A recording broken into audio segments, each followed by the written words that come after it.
Fazendo coisa boa. Manual, também manual. Como é que você escreveu? Ah, mas eu acho que vai ficar bonito você ler, né?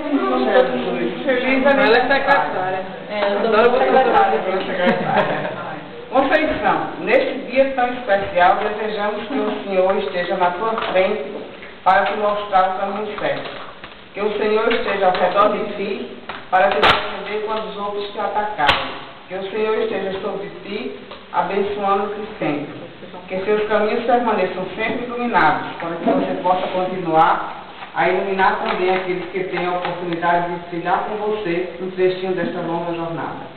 Valorize tudo que você tem.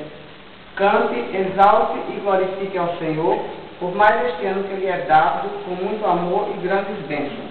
Renove-se a cada instante de vida. Coloque no seu coração tudo que necessitas para viver feliz e em harmonia. Que sejam abençoados todos os dons e qualidades que você possui, pois você é o presente do Senhor para todos nós, que somos seus irmãos em Cristo Jesus.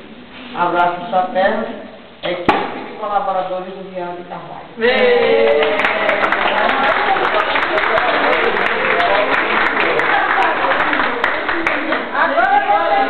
Você dá para fazer toda. Assinou, Maria Emília. Agora vamos porque a gente não vai poder engordar. Assim, menina, só para a